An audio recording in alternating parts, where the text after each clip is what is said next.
Now it seems as though SpaceX is ready to launch a privately funded expedition to the moon's surface using its dependable Falcon 9 rocket. And then the launch of HAKUTO-R Mission 1, scheduled to leave Cape Canaveral Space Force Station from Space Launch Complex 40, was seeking a new date.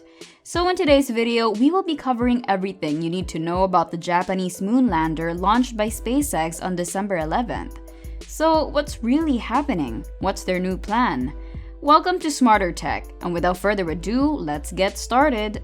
An initial launch opportunity was postponed to allow for further pre-flight checkouts on Wednesday, November 30th, and a backup window on December 1st was cancelled after further inspections of the launch vehicle and data review, and it seems they have now settled for December 11th, 2022.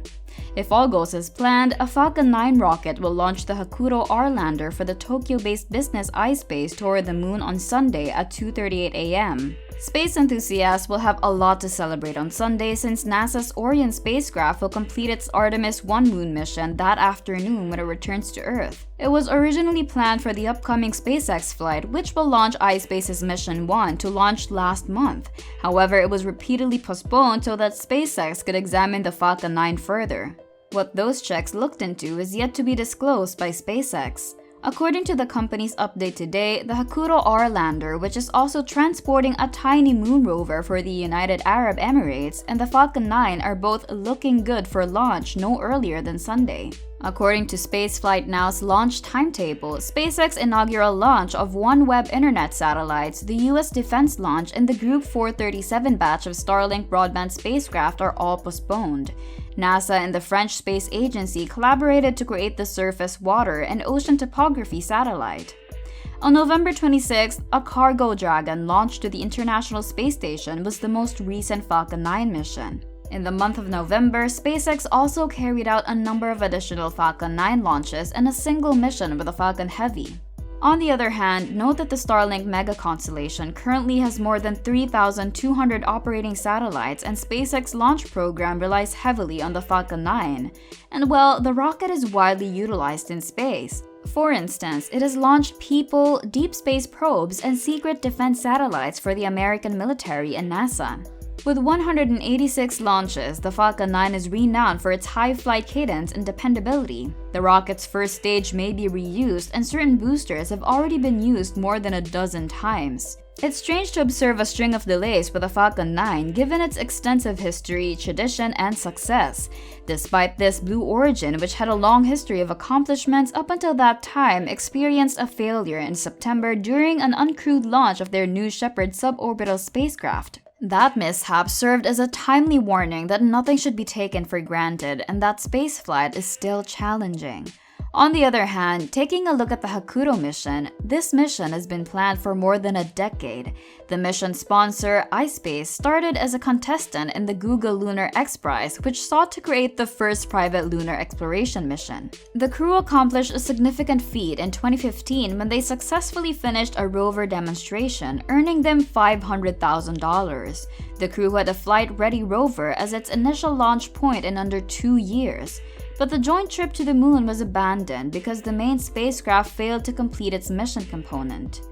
In 2018, the mission was resurrected as HAKUTO-R, with the R standing for reboot, and will now involve a number of trips to the lunar surface. The primary goals of this launch, which will be known as Mission 1, is to provide the lander's design and the company's financial model.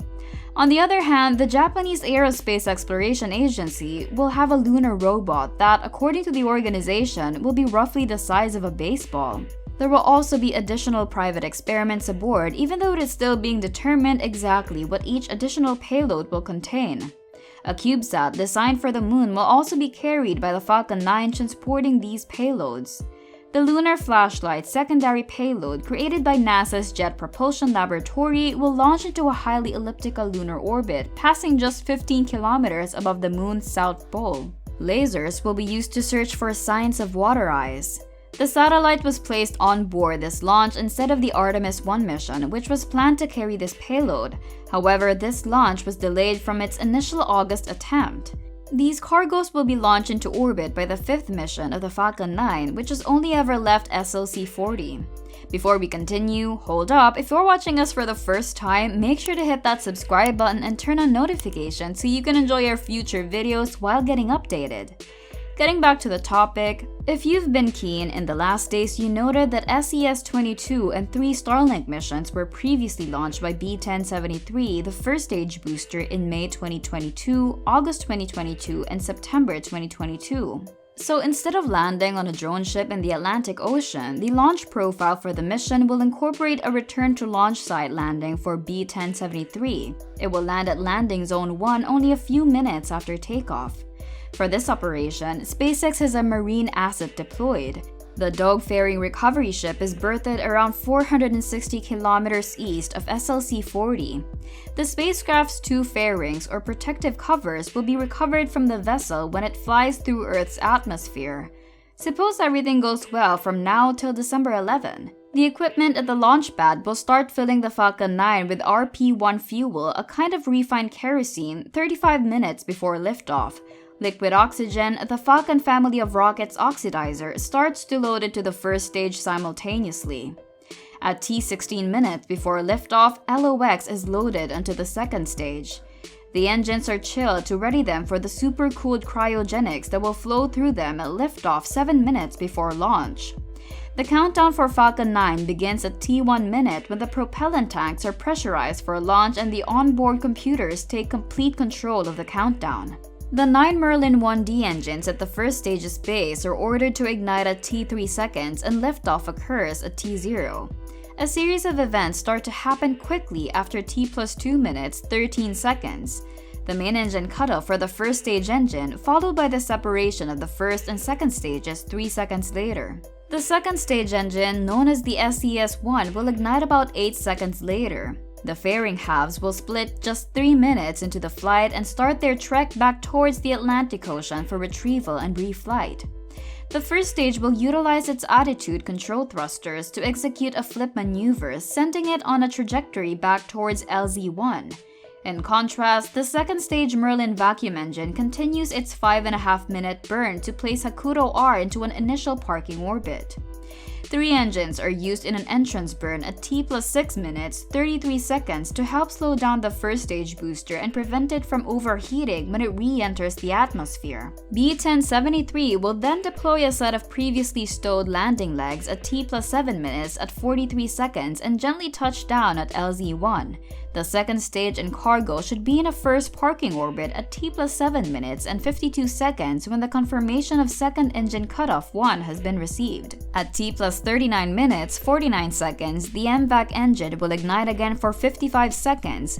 This will be the last burn before HAKUTO-R is launched on its trip to the moon, which will take 46 minutes and 38 seconds.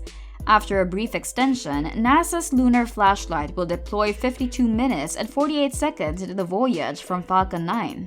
This launch will be the 54th of the year and the 189th overall for a Falcon 9 rocket. By including Falcon Heavy, SpaceX will have completed 55 missions this year.